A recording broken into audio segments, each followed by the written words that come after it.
नमस्कार दोस्तों, आपको हमारे YouTube चैनल के एकेडमी में स्वागत है। आज एक बार फिर हम इंटरमीडिएट बोर्ड एग्ज़ाम के लिए फिजिक्स का बहुत ही इंपॉर्टेंट क्वेश्चन लेकर आए हैं, गॉस का प्रमेय। ठीक है, तो चलिए हम जानते हैं गॉस के प्रमेय क्या होता है। गॉस के प्रमेय होता है कि विद्युत क्षेत्र में किसी बंद तल से होकर गुजरने वाला कुल फ्लक्स, किसी बंद या डायरेक्ट भी विद्युत क्षेत्र अगर ना भी बोले तभी बोल सकते हैं, ठीक है, या फिर बोल लेंगे विद्युत क्षेत्र में किसी बंद तल से होकर गुजरने वाला कुल फ्लक्स। तो फ्लक्स को हम क्या लिखते हैं, फाई से। कुल फ्लक्स या इसी फ्लक्स को हम लिखते हैं ई डॉट डी ए, यानी विद्युत क्षेत्र ई और उस क्षेत्रफल ए सदिश का अदिश गुणनफल होता है। ठीक है, तो विद्युत क्षेत्र में किसी बंद तल से होकर गुजरने वाला कुल फ्लक्स तल द्वारा घेरे गए कुल आवेश का, तो तल द्वारा घेरे गए कुल आवेश सिग्मा, क्योंकि जो भी आवेश है उसको हम ऐसे सिग्मा क्यू लिख लेंगे। कुल आवेश जोड़ लेंगे, जो भी आवेश रहेगा उसमें कुल आवेश का 1/एप्सिलॉन नॉट गुना होता है, यानी फाई का वैल्यू क्या हो जाएगा 1/ ऐसे लिख लेंगे सिग्मा क्यू बटे एप्सिलॉन नॉट। ये हो जाएगा हमारा गॉस का प्रमेय। एकदम सिंपल सा परिभाषा दे सकते हैं कि विद्युत क्षेत्र में किसी बंद तल से संबद्ध कुल फ्लक्स या विद्युत क्षेत्र में किसी बंद तल से होकर गुजरने वाला कुल फ्लक्स तल द्वारा घेरे गए कुल आवेश का 1/एप्सिलॉन नॉट गुना होता है। ठीक है, तो फ्लक्स को हम फाई से डिनोट करते हैं। विद्युत, इसका एक और फार्मूला के रूप में लिखे तो ई डॉट डी ए, मतलब विद्युत क्षेत्र ई तथा क्षेत्रफल ए के अदिश गुणनफल के बराबर होता है, और तल द्वारा घेरे गए कुल आवेश यानी सिग्मा क्यू के रूप में लिखेंगे, चूँकि इसमें अलग अलग आवेश होता है इसलिए जोड़ के रूप में लिखेंगे, का कुल आवेश का 1/एप्सिलॉन नॉट होता है। कुल आवेश का मतलब गुना, इसका 1/एप्सिलॉन नॉट गुना होता है। ठीक है, तो आप इसको 2 लाइन का डिफिनीसन है, आप इसको याद कर लेंगे, आप इसको लिख लेंगे। क्या लिखेंगे कि विद्युत क्षेत्र में किसी बंद तल से होकर गुजरने वाला कुल फ्लक्स या बंद तल से संबद्ध कुल फ्लक्स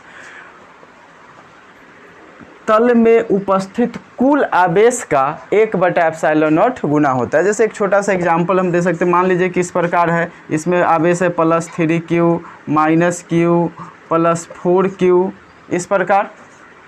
अब आपसे पूछ देगा ऑब्जेक्टिव में, चित्र में दे दिया इस प्रकार, पूछेगा इसका फ्लक्स याद करें, तो क्या लिखेंगे, आपको पता है कि फ्लक्स बराबर कुल आवेश, तो जोड़ेंगे, ये प्लस में है तो 4 3 7 है, वो माइनस में है तो घट जाएगा, तो 6q, और इसका कितना 1/एप्सिलॉन नॉट गुना होता है, तो 1/एप्सिलॉन नॉट, यानी ये हमारा आंसर हो गया 6q/एप्सिलॉन नॉट, ये हो गया कुल फ्लक्स। ठीक है, तो ये होता है इसका सिंपल सा डिफिनीसन।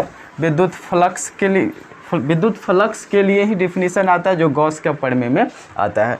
एक बार फिर से सुन लीजिए, क्या आता है कि किसी विद्युत क्षेत्र में बंद तल से संबद्ध या उससे गुजरने वाला कुल फ्लक्स तल द्वारा घेरे गए कुल आवेश का 1/एप्सिलॉन नॉट होता है। ठीक है, आप इसको अपनी भाषा में, टूटी फूटी भाषा में इस परिभाषा को लिख सकते हैं। ये फार्मूला लिख लीजिएगा, ये फार्मूला आपका एकदम परफेक्ट थ्योरी हो जाएगा ये। ठीक है, चलिए इसको अब हम सिद्ध करते हैं। हम इसको सिद्ध करने के लिए हम क्या मानते हैं, सबसे पहले एक ये तल है एस बड़ा सा, इस तल के अंदर कुल आवेश है Q। अब इसमें एक हम छोटा सा क्षेत्र मान लेते हैं, जो ये शंकुनुमा क्षेत्र है, इसको हम मान लिए अल्पांश क्षेत्र। शंकुनुमा क्षेत्र इसलिए मानते हैं कि यहाँ पे ठोस कोण बनता है, और ठोस कोण ये शंकुनुमा चारों तरफ से होगा। ठीक है, ये इस प्रकार इधर भी रहेगा, इधर भी रहेगा, चारों तरफ से रहेगा, तो एक शंकुनुमा ठोस कोण है। एक छोटा सा क्षेत्र अल्पांश, जिसका वैल्यू हम लिए dA। इस प्लस Q के कारण विद्युत क्षेत्र इस दिशा में होगा E। जो हम पॉइंट लिए हैं P, इसका नॉर्मल इधर है, तो नॉर्मल के डायरेक्शन में जो इसका कंपोनेंट होगा विद्युत क्षेत्र का, वो हो जाएगा E cos थीटा। ठीक है, ये जो ds छोटा सा अल्पांश क्षेत्र लिए हैं, उसी का ये छोटा सा कोण है dw, ये ठोस कोण है, छोटा सा कोण है dw, ये इसका केंद्र है जो अल्पांश क्षेत्र है उसका O।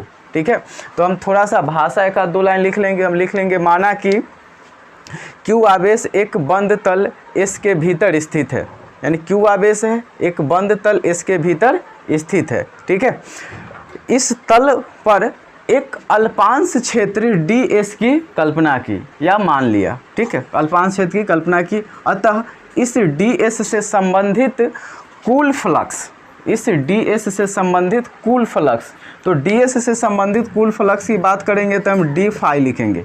चूँकि फाई का मतलब पूरा होता है आवेश पूरे सतह के लिए, हम छोटा सा के लिए लिखे हैं तो डी फाई लिखेंगे। डी के लिए छोटा सा डिनोट करते हैं डी फाई, उसका वैल्यू क्या हो जाएगा ई इंटू छोटा सा क्षेत्र है तो डी एस, जिसका वैल्यू क्या हो जाएगा कुल आवेश का 1/ε0 गुना होता है। तो हम आवेश को कैलकुलेट कर लेंगे आगे, ठीक है, तो ये हो जाएगा डी फाई। अब इसी को अगर हम नीचे लिखे डी फाई बराबर तो क्या हो जाएगा ई, और इसका वैल्यू हो जाएगा डी एस कॉस थीटा, क्योंकि आपको पता है कि अदिश गुणनफल ए डॉट बी बराबर ए बी कॉस थीटा होता है। अब चूँकि हम जो अल्पांश क्षेत्र की कल्पना किए थे उस अल्पांश क्षेत्र का ये फाई निकल गया, मतलब हमको फ्लक्स निकल गया। अब इस तल से संबद्ध कुल फ्लक्स निकालेंगे, इस तल से संबद्ध कुल फ्लक्स, इसको क्या करेंगे हम इंटीग्रेशन कर लेंगे, यहाँ पे लिखेंगे। अब इस तल से संबद्ध कुल फ्लक्स बराबर तो फाई और इसका हो जाएगा इंटीग्रेशन यानी डी फाई का बराबर integration E D S cos theta, ठीक है। तो आपको पता है कि जो ई है विद्युत क्षेत्र, इसका वैल्यू होता है 1/4 pi epsilon not q/r² into D S cos theta, ठीक है। अब चूँकि d के साथ s लगा हुआ है तो ds वेरिएबल हुआ, ये सब तो कांस्टेंट है, तो इसको हम पीछे कर लेते हैं। तो क्या हो जाएगा, ये फाई का वैल्यू हो जाएगा 1/4 पाई एप्सिलॉन नॉट q, इधर क्या बच जाएगा integration ds cos theta, ds cos theta, ठीक है। चलिए, अब जब ठोस को ना पढ़े होंगे थ्योरी तो आपको पता होगा कि इतना का वैल्यू जो होता है वो डी ओमेगा के बराबर होता है, यानी इंटीग्रेशन डी एस, इंटीग्रेशन को छोड़ दीजिए, डी एस कॉस थीटा/r² का वैल्यू डी ओमेगा के बराबर होता है। आपको ये ठोस कोण में पहले पता होगा, ये पढ़ाया गया होगा, ठीक है। तो चलिए देखते हैं कि हम यहाँ से इसका वैल्यू डी ओमेगा रख देंगे तो हमारा फाई बराबर क्या आ जाएगा 1/4 पाई एप्सिलॉन नॉट क्यू, और इसके जगह हो जाएगा डी ओमेगा, और डी ओमेगा क्या है, ये छोटे सा जो हम भाग माने हैं इसका ठोस कोण है, सॉलिड एंगल है इस छोटे से भाग के लिए।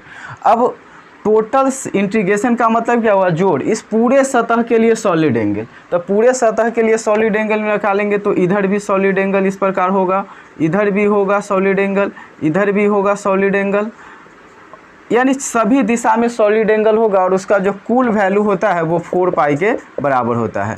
तो 4 पाई एप्सिलॉन नॉट क्यू, और इसका वैल्यू हो जाएगा 4 पाई के बराबर जब इसका टोटल वैल्यू निकालते हैं तो ये 4 पाई से 4 पाई कट गया, यानी फाई का वैल्यू क्या गया q/एप्सिलॉन नॉट। तो ये हमारा हो गया फ्लक्स, जो गॉस का प्रमेय क्या कहता है कि विद्युत क्षेत्र में किसी बंद तल से होकर गुजरने वाला कुल फ्लक्स तल द्वारा घेरे गए कुल आवेश का 1/ε0 गुना होता है। तो यहाँ पर देख सकते हैं इस तल में कुल आवेश q था तो q का 1/ε0 गुना है, ये हमारा थ्योरी, ठीक है। अब इसी गॉस के प्रमेय के आधार पर हम विद्युत क्षेत्र की तीव्रता को ज्ञात करेंगे।